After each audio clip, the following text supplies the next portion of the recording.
शाखा सातारा, त्याचबरोबर नगर परिषद सातारा आणि शिवाय श्रीमंत छत्रपती प्रतापसिंह महाराज थोरले नगर वाचनालय या तिन्हीच्या संयुक्त विद्यमाने आज हा कार्यक्रम इथं सादर होतोय. मराठी भाषा 15 वेळा गेले 13 वर्ष सातत्यानं साजरा करणारी शाखा म्हणून या सातारच्या शाहूपुरी शाखेकडे पाहिजे जातं. पण 15 वर्ष हे सातत्य टिकून आहे आणि या वर्षीचं हे 5वं पुष्प आहे. पहिलं नारायण सुरू यांच्याविषयी इंद्रजित भालेराव बोललेले होते, दुसरं कादंबरी लेखन ती कार्यशाळा आलेली होती आणि तिसरं पुष्प स्वाक्षरी मराठी भाषेत करूया हाही कार्यक्रम झाला.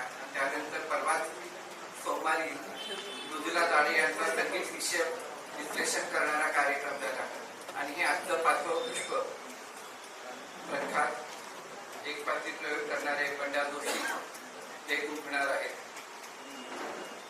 तर बंडा जोशींची ओळख करून द्यायची तशी गरज नाही. बऱ्याच वेळा ग्रंथ महोत्सवात ते आलेले आहेत. तिथे या पाठकमध्ये त्यांची काही व्याख्यानं झालेली आहेत. विनोद हा खरं तर माणसाला अतिशय आवश्यक असणारी गोष्ट असते. भोवताली वाढणारा ताण असतो, अनेक घटना असतात, कुठेतरी माणसाच्या मनात नैराश्य येत असतं. तरी अशा प्रकारचा एखादा कार्यक्रम हा त्याच्या आयुष्यात एक वेगळा शिरकावा करून जातो. काही काळापुरतं का विना आपल्या मनातले सगळे ताण आपण विसरून जात असतो. आणि आपल्याला माहिती आहे की विनोदाची एक मोठी परंपरा आपल्याकडे पु ल देशपांडे आहे, सी व्ही जोशी आहे, अत्र्यांचं नाव तर सर्वांना सर्वश्रुत आहे. दमा मिरासदारांनी त्यांच्या साहित्यातून कथाकथनामधून विनोदाचं एक शिरकावा सगळ्यांना केलेला होता. अशी मोठी असते अजूनही भरपूर नाव ह्याच्यात घेता येते, पण आपली साहित्यातली विनोदाची एक मोठी परंपरा आहे. जे पुलं तर जाता जाता विनोद करायचे अनेक, जे एका त्यांच्या कार्यक्रमात आपण बऱ्याच वेळा ऐकलेलं असेल की त्यांना जेव्हा पुरस्कार दिला जाता त्यांना लांबड दिवा दिलेला होता. तेव्हा ते म्हणाले होते की हा लांबड दिवा आम्ही साहित्यिक प्रज्वलित करत, पण सरकारनं थोडं तेलाच्या किमती कमी केल्या तर बरं होते. अशा प्रकारचे छोटे छोटे विनोद जाता जाता करणारी माणसं होती. त्यांनी आपलं मराठी साहित्य, मराठी विश्व आणि आपल्या सगळ्यांना वेगळ्या पद्धतीने समृद्ध केल्याचं मला वाटतं. आजच्या या कार्यक्रमामध्ये बंडा जोशी यांचा हास्यपंचमी हा कार्यक्रम सादर करणार आहे. पण जवळजवळ बंडा जोशींनी आतापर्यंत 5000 पेक्षा जास्त कार्यक्रम हे एकल कार्यक्रम त्यांनी सादर केलेले आहेत. सर्व महाराष्ट्राबाहेरही त्यांचे अनेक कार्यक्रम झालेले आहेत. म्हणजे आकाशवाणीमध्ये 20 पेक्षा जास्त वर्ष त्यांनी सेवा दिली आणि पूर्वी आकाशवाणीत बातम्या देणारे भालचंद्र जोशी पण होते. त्यांचंही नाव खरं तर भालचंद्र जोशी आहे, पण 2 भालचंद्र जोशी झाले तर लोकांचा संभ्रम निर्माण होईल म्हणून भालचंद्र जोशींच्या ऐवजी बंडा जोशी हे नाव त्यांनी धारण केलं आणि तिथून त्यांची कारकीर्द मला वाटतं चालू झालेली आहे. विडंबन असू दे, उपरोध असू दे, हे सगळं त्यांनी त्यांच्या कवितेमधून सादर केलेलं आहे. ह्याच्यासाठी एक चिंतन लागतं किंवा एक दृष्टी लागते. ती दृष्टी बंडा जोशींच्या जवळ असल्यामुळे वेगवेगळ्या काव्य प्रकारामधून त्यांनी हे सगळं लोकांच्या समोर सादर करत राहिलेले आहेत. त्यांनी हास्य पंचमी, हास्य रंग, हास्य खळखळाट असे वेगळे कार्यक्रम घेऊन आपल्या समोर आलेले आहेत. त्यांना बरेच पुरस्कार, माधव मनोहर पुरस्कार आहे, सुलकर्ता पुरस्कार आहे, त्यांच्या इतर साहित्यालाही पुरस्कार मिळालेले आहेत. पण मला वाटतं माणसांच्या मनावरील ताण कमी करून माणसांना मनापासून हसवणं हा सगळ्यात मोठा पुरस्कार त्यांनी आपल्या लोकांना सगळ्यांना दिलेला आहे असं वाटतं.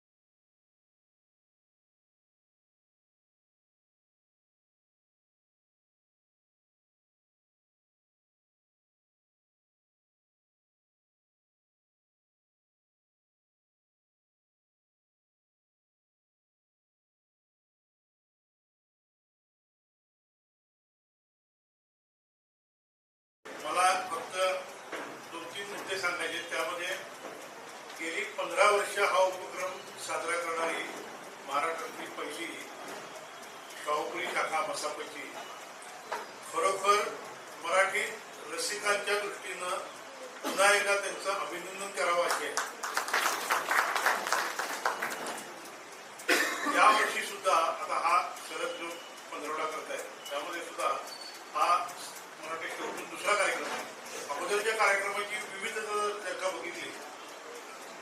म्हणजे आम्ही नेहमी जैवविविधता बघतो, या कार्यक्रमातली जी विविधता आहे त्यामध्ये सुद्धा अक्षरशः म्हणजे इंद्रजित भालेरावांचं नारायण सुरवंतवरचं व्याख्यान, एका कवीची जन्मशताब्दी चालली, त्याच्यावरचा तो माणूस म्हणून कसा होता याबद्दलचं व्याख्यान तेही दुसऱ्या कवीकडनं, त्याच्याबरोबर कादंबरीच्या लेखनाची कार्यशाळा झाली. बघा म्हणजे किती मराठी वाढावी यासाठी आज मराठी विनोद कुलकर्णी नाहीये, परंतु या लोकांनी किती वेगळ्या प्रकारे आणि किती सूक्ष्म प्रकारे त्यांनी विचार केला. बघा, कादंबरी लेखनाची कार्यशाळा त्यांची बाळासाहेब लबडेंच्या मार्गदर्शनाखाली झाली. त्याच्याबरोबर प्रत्येकाला क्रिएटिव्ह म्हणजे प्रत्येकाला काहीतरी निर्मिती करता येईल ती म्हणजे स्वतःची स्वाक्षरी मराठीतनं करायची, त्याचा उपक्रम झाला. उज्ज्वला झाडे म्हणजे या संपूर्ण उपक्रमाचा कळसाध्याय होता, त्याबद्दल जास्त बोलत नाही, वेळही आपला घेत नाही. आणि आज आता बादशाह असणारा बंडा जोशी यांचा कार्यक्रम, त्याच्या पुढचा जो शेवटचा कार्यक्रम आहे त्यामध्ये ऐश्वर्या रेवणकर यांचे माझे लेखन या विषयावर ते बोलणार आहे. म्हणजेच मराठी साहित्याच्या सर्वांगानं विचार कसा करता येईल आणि साध्या माणसापासून ते साहित्यातल्या साहित्यरत्न जी पूर्वी येऊन गेली त्यांच्याविषयी सुद्धा अशापर्यंत या भाषा कार्यक्रमाचं एक स्वरूप आहे. आणि या कार्यक्रमाच्या सर्व कार्यक्रमाला पायातून शुभेच्छा आहेतच, पण मी अभिनंदन करतो, त्याहीपेक्षा आभार व्यक्त करतो, कारण हे उपक्रम असे सदोदित चालावेत. अनेकांना संधी यांच्या व्यासपीठावरून आपल्याला मिळतील, त्यात मी एक आहे. पुन्हा एकदा सर्वांचा वेळ न घेता मी इथं थांबतो आणि एकदा कार्यक्रमासाठी शुभेच्छा देतो. धन्यवाद. सातारा नगर परिषद सातारा, महाराष्ट्र साहित्य परिषद पुणे शाखा शाहूपुरी सातारा आणि आजच्या या कार्यक्रमाला प्रामुख्याने सहभागी असलेलं आपलं श्रीमंत छत्रपती प्रतापसिंह महाराज थोरले नगर वाचनालय सातारा यांच्या वतीनं जो आपल्याकडे मराठी भाषा पंधरवडा साजरा होतोय त्या निमित्तानं उपस्थित सर्व रसिकांना मी मनापासून शुभेच्छा देतोय पंधरवड्याच्या निमित्तानं. आणि नगर वाचनालयाच्या वतीनं माननीय श्री बंडा जोशी सरांचं या ठिकाणी सहर्ष स्वागत करतो आणि आपल्या सगळ्यांना त्यांच्यामुळे जी हास्य पर्वणी मिळणार आहे त्यासाठी मनापासून शुभेच्छा देतो. मागच्या रविवारी सुरू झालेली रंगपंचमी ही मला वाटतं त्याच दिवशी संपेल, पण आता हास्य पंचमी पर्यंत लांबली जाईल हा नव्यानं अनुभव आहे. पण बरेचदा असं होतं की आजचा आपण दैनंदिन आपल्या कामात व्यापात इतके अडकून गेलेलो असतो, गुंतून गेलेलो असतो, बरेचदा इतके आत्ममग्न झालेलो असतो की हसायचंही बरेचदा राहून जातो. आणि मग बरेचदा असं आढळून येतं आपल्याला की मोठमोठ्या बागेमध्ये सकाळी हसण्याचे आवाज येतात आणि हास्य क्लब सुरू करावे लागलेले, जे निसर्गाने आपल्याला नैसर्गिक दृष्ट्या जो खरं तर आशीर्वाद दिलेला आहे त्याचा परिपूर्ण जर आपण उपयोग करून घेतला तर आपलं तब्येत शरीर चांगलं राहण्यासाठी खरं तर एक चांगला व्यायाम आहे. पण कृत्रिमतेने करण्यापर्यंत आज आपण स्वतःला गुंतवून घेतलेलं आहे. अशा सगळ्या पार्श्वभूमीवर खरं तर बंडा जोशी सरांसारख्या व्यक्तिमत्वांचे आभार मानले पाहिजेत की नैसर्गिक दृष्टीनं आपल्या आतल्या सगळ्या भावनांना उचंबळून या ठिकाणी हास्याचे फवारे उडतील अशा पद्धतीने सादरीकरण गेल्या अनेक वर्ष ते करतात. खाली ज्यावेळेला आम्ही गप्पा मारत होतो त्यावेळेला त्यांच्याकडून माहिती घेताना त्यांनी असं सांगितलं की वयाच्या 7व्या वर्षी ते नगर म्हणजे वाचनालयाचे सदस्य झाले आणि कुणीतरी त्यांना एक खोचक प्रश्नही विचारला की तुमचं आता वय किती आहे. आता वय सांगत नाही मी, ते सांगतील त्यांच्या ह्याच्यात, पण माझ्या असं लक्षात आलं की गेली 67 वर्ष ते नगर वाचनालयाचे सदस्य आहेत. आता हिशोब करायला आपण सगळ्यांना संधी आहे, पण इतके वर्ष जर एखादा ह्या पुस्तकांची वाचन संस्कृतीची साधना करत असेल तर किती प्रगल्भतेनं वाचन समृद्धी त्यातून मिळवून आपलं सादरीकरण करत असेल याविषयी नक्की आपल्याला अंदाज येऊ शकतो. आणि आपल्या सगळ्यांना खऱ्या अर्थानं आनंदित करण्यासाठी तेही उत्सुक आहेत, आपणही सगळे त्यांचा कार्यक्रम ऐकण्यासाठी उत्सुक आहोत. मला वाटतं संयोजकांचे विशेष धन्यवाद मानायचे की अत्यंत सुटसुटीत आणि चांगला कार्यक्रम ठेवलाय आणि आपल्या हसण्याच्या आणि त्यांच्यामध्ये लिहू नये इतकी सुटसुटीत माझी सुद्धा व्यवस्था या कार्यक्रमात केलेली आहे. सगळ्यांना या कार्यक्रमाच्या निमित्त आणि मराठी भाषा पंधरवड्याच्या निमित्ताने शुभेच्छा देतो. या कार्यक्रमाला शुभेच्छा देतो आणि थांबतो. धन्यवाद. नमस्कार. आता आपल्या नगर वाचनालयाच्या अध्यक्षांनी उल्लेख केला की मी 7व्या वर्षापासून वाचनालयाचा सदस्य आहे. ज्या माझ्या मामाने माझं नाव बाल वाचनालयात घातलं होतं त्या मामाची मुलगी पद्मा पलुसकर इथं आज उपस्थित आहे. सर्वकुटुंब त्यांच्याकडे मी इथपर्यंत आलेलो आहे आणि ती साताऱ्यामध्ये असते. मंडळी, खूप वर्षापूर्वी गोष्ट आहे. एक सिनेमा आला होता, खूप गाजला होता. त्याचं नाव आहे शोले. शोले किती प्रसिद्ध सिनेमा होता. एकदा मी, माझी बायको आणि माझं पोरग 7-8 वर्षांचं होतं. आम्ही तिघा मिळून सिनेमा बघायला गेलो शोले. आता शोले मधले डायलॉग काय भारी. आम्ही तिघं सिनेमा बघून घरी आलो.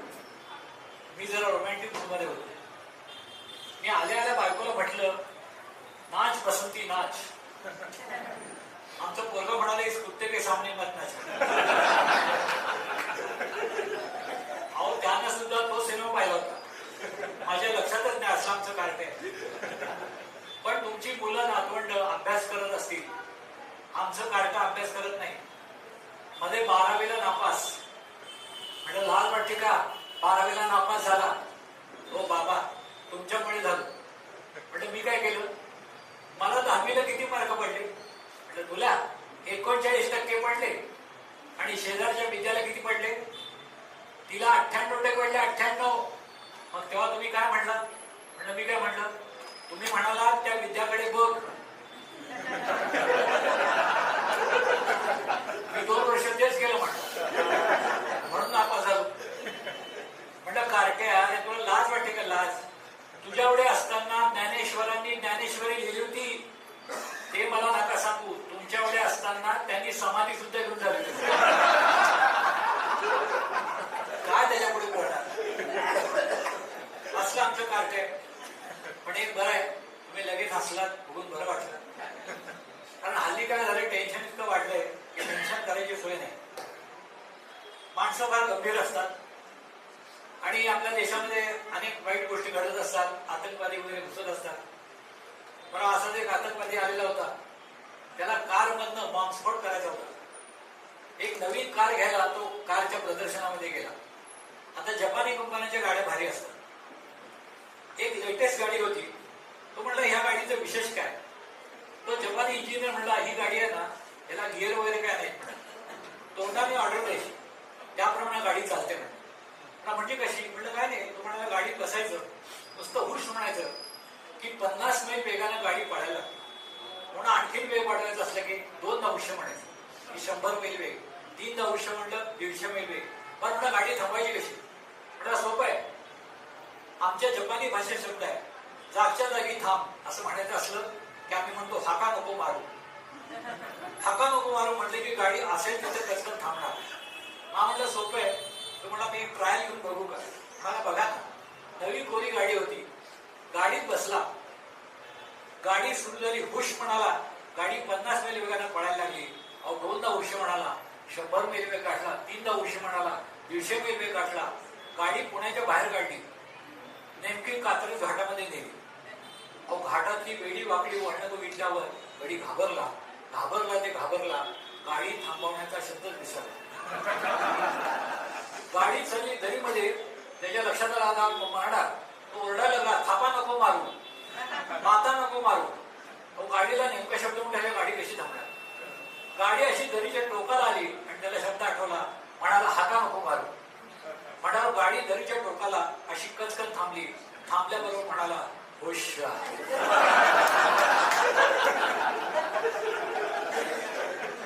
पुढे काय झालं असेल तुम्ही चाणाक्षासनं ओळखलं. आता परवा गेल्या वर्षी बघा, पाऊस किती छान झाला. आम्ही गिरसप्पाचा धबधबा बघायला गेलो. आता गेल्या वर्षी पाऊस किती छान झाला. बदा धबधब्याचं पाणी पडतंय, असे आम्ही सगळे भिजतोय, एन्जॉय करतोय. आणि माझ्या शेजारचा ग्रस्त.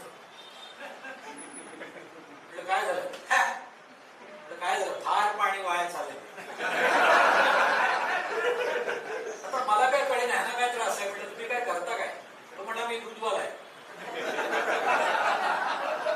त्याच्या डोक्यात सारखा हिशेब, एवढं पाणी दुधात घातलं, किती पैसे मिळतील, असं टेन्शन मध्ये असतात. पण तुम्हाला सांगतो, डॉक्टर नेहमी सांगतात, टेन्शन फार वाढलं ना की हार्टवरती परिणाम होतो.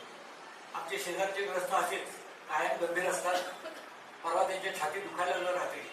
आम्ही सगळे मदतीला गेलो. त्यांना हॉस्पिटलला ऍडमिट केलं. त्या कुठलं बोगस हॉस्पिटल होतं आम्हाला माहित नाही. हॉस्पिटलमध्ये ऍडमिट केलं आणि डॉक्टरने त्यांना झोपवलं त्या टेबलावर आणि म्हणाले, श्वास घ्या. त्यांनी घेतला. पुन्हा म्हणाले, श्वास घ्या. त्याने घेतला. पुन्हा म्हणाले श्वास घ्या. ते रामराव म्हणाले हो किती वेळा? डॉक्टर म्हणाले आता शेवटचा श्वास घ्या. मग डॉक्टर म्हणाले असं करा, ब्लड रिपोर्ट आणा, युरिन रिपोर्ट आणा, ECG रिपोर्ट आणा. आणि रामराव म्हणाले पोस्टमॉर्टम रिपोर्ट म्हणजे तो नंतर आम्ही करू, तुम्ही काळजी करू नका. मग डॉक्टर म्हणाले अँजिओग्राफी करायला पाहिजे. मग ते अँजिओग्राफी केली. त्या अँजिओग्राफीचा तो सगळा हे बघितला त्याने रिपोर्ट डॉक्टरांनी. आणि डॉक्टर रामरावना म्हणाले 3 ब्लॉक आहेत. ते म्हणाले हो, एक कोथरूडला आहे, एक शिवाजीनगरला आहे आणि एक विद्यापीठाजवळ आहे. डॉक्टर म्हणाले त्यातला एक विका. तुमचे तर बायपास करायचे म्हणाले. बायपास म्हणजे? डॉक्टर म्हणाले सोपे आहे, बायपास म्हणजे ऑपरेशन यशस्वी झालं तर पास, नाही झालं तर. असं व्हायला नको असलं तर हसलं पाहिजे मंडळी. आणि हार्ट अटॅकचं कसं असतं, 3दा चान्स असतो, अटॅक आणि सटॅक. तेव्हा ती काळजी घ्यायची. मग शेवटी ते ऑपरेशन करायचं ठरलं. मग ते रामराव घाबरलेले होते. ते म्हणाले डॉक्टर साहेब मला हॉस्पिटलमध्ये किती दिवस राहायला लागेल? डॉक्टर म्हणाले ऑपरेशन यशस्वी झालं तर 8 दिवस, नाही तर संध्याकाळी डिस्चार्ज म्हणाले, काळजी करू नका. मग ते घाबरले, भयंकर रामराव घाबरले होते. आणि ते ऑपरेशन करणारे डॉक्टर आले आणि रामराव म्हणाले डॉक्टर साहेब मला फार भीती वाटते. डॉक्टर म्हणले काय भीती काय वाटते? नाही हो, माझं पहिलेच ऑपरेशन आहे. डॉक्टर म्हणाले मी घाबरलोय का? माझं सुद्धा पहिलं ऑपरेशन आहे. या सिस्टर बघा, सिस्टर हार मिळत हार. रामराव म्हणाले हार कशाला? ऑपरेशन यशस्वी झालं तर हार मला, नाही झालं तर तुम्हाला म्हणा. आणि ऑपरेशन करताना ते डॉक्टर म्हणाले शामराव घाबरू नका, शामराव घाबरू नका. ते म्हणाले अहो माझं नाव रामराव आहे. डॉक्टर म्हणाले मी स्वतःला सांगतो. आणि मला पुण्यात उतरायचं होतं. आता त्यावेळेला काही मोबाईल नव्हते, गजर लावायची सोय नव्हती. त्यामुळे मी त्या टीटीला सांगितलं कंडक्टरला रेल्वेच्या डब्याच्या की बाबा रे मला 4 वाजता पुण्यात उतरायचंय, अर्धा तास आधी मला उठव म्हणजे मी माझ्या स्टेशनला उतरतो. तर म्हटलं ठीक आहे साहेब सांगतो, मी काळजी करू नका. अहो मी त्या गाडीत बसलो, झोपलो. अहो त्या कंडक्टरने मला उठवलंच नाही. गाडी सकाळी मुंबईत पोहोचली. मी भडकलो, म्हणलं मी तुम्हाला सांगितलं होतं मला पुण्यात उतरायचंय, तुम्हाला उतरवलं नाही. तो म्हणला साहेब तुमचं जाऊ द्या, तुम्हाला दुसऱ्या गाडीत बसवून देतो, पण तुमच्या ऐवजी मी ज्याला उतरवला त्याचं सकाळी मुंबईत लग्न होतं म्हणून ते पुण्यात कार्यालय शोधत फिरते. कधी कधी विमानाने जायची पण सोय येते. विमानाने जातो ना जेव्हा ती हवाई सुंदरी येते आणि ती सूचना देते की कुठलं विमान कंपनीचं होतं माहित नाही. ती सूचना द्यायला लागली आगे 2 द्वार है, पीछे 2 द्वार है, साइड में 2 द्वार है, आपातकालीन स्थिति में खुले तो खुले ये द्वार, नाही तो जाना हरिद्वार. अशी परिस्थिती असते. आणि एकदा थिएटरमध्ये कार्यक्रम होता. मी गेलो रिक्षाने आणि नंतर माझ्या लक्षात आलं एक महत्वाचं सामान हॉटेलवर राहिलं. आणि मी त्या हॉटेलच्या दारातच, त्या थिएटरच्या दारातच रिक्षा मिळेना. एका रिक्षावाल्याला विचारलं की म्हटलं अमुक हॉटेलपर्यंत किती पैसे होतात? तो म्हटलं येणार नाही. म्हटलं का? नाही मी त्या जोशीच्या कार्यक्रमाला आलेलो आहे. मला फार अभिमान वाटला किंवा आपल्या कार्यक्रमात आलेलो आहे. पण मी म्हटलं त्या हॉटेलवर जायला किती पैसे होतात? तो म्हटलं 50 रुपये होतात साहेब. मी म्हटलं मी तुला 100च देतो. तो म्हटला बसा. मी म्हटलं अरे तू जोशीच्या कार्यक्रमाला आलो होतास ना? तो म्हटला जोशी गेले खड्ड्यात. पैसे महत्वाचे म्हणा. असे लोक इज्जत काढतो तुम्हाला सांगतो. काही काही रिक्षाच्या मागे पण अशी सिनेमाची नावं. परवा एक रिक्षा आली, दुसरी रिक्षाच्या मागे धडकली. पुढच्या रिक्षाच्या मागे गेलो होतो सावन को आने दो. मागच्या रिक्षाच्या मागे गेलो आया सावन झुमके. पण कधी कधी आयोजक असतात ना ते सावन सरकारचे ते चांगले असतात, आणायला काही प्रॉब्लेम नाही. पण लग्नानंतर असा प्रपंच आमचा चालला. आणि मला सांगतो लग्नानंतर आमच्याकडे आमच्या घरामध्ये स्वागत झालं बायकोच्या घरात सुटल्यानंतर. आणि ते दारामध्ये माप वगैरे ठेवलं होतं आणि ते माप ओलांडण्याचा कार्यक्रम होता. आणि तुम्हाला सांगतो माझ्या बायको का आमच्या घरात कुत्रा आहे ना कुत्र ते हिला ओळखत नव्हतं. ते भुंकायला लागलं. मला वाटतं बायकोला घाबरेल. पहिल्यांदा तिने माप ओलांडायला सांगितलं ना, माप जे काही लाच मारली तिने फुटबॉलसाठी, एका मावशीच्या कपड्याला जखम झाली, एका आत्याला मला सांगतो डोक्याला वीक पडला आणि ते बाळाचं माळ्यावर पडलं माप. पण ते कुत्रं भुंकायला लागलं. कुत्रं भुंकायला लागलं म्हणल्यानं मला वाटलं तरी घाबरेल. ही कुत्र्याला म्हणजे भुंकणं बंद 1 तरी भुंकत राहिलं, पुन्हा म्हणजे भुंकणं बंद 2 तरी भुंकत राहिलं, पुन्हा म्हणजे भुंकणं बंद 3 तरी भुंकत राहिलं. शेवटी ती लाच घातली कुत्र्याला, ते खोबऱ्यातून बसलं बघतो. मी म्हटलं काय केलं घरी बिचारा मुख्य प्राण्याला मारलं. ती म्हणली भुंकणं बंद 1.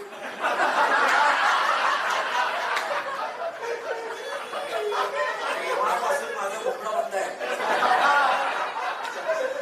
म्हणून मी फक्त घराच्या बाहेर बोलत असतो. आणि तुम्हाला आता लग्नापर्यंतचा भाग सांगितलाय, यानंतरचा भाग पुढच्या कार्यक्रमामध्ये आहे, तो ऐकायला तुम्ही जरूर नक्की या.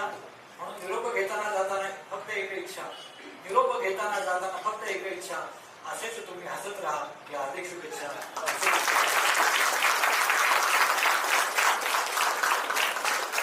गेली 14 तासापेक्षा जास्त काळ आपण हास्य रसामध्ये एक चांगला कार्यक्रम साहित्य परिषदेला घेता आला, त्याबद्दल मी सरांचे आभार मानतो.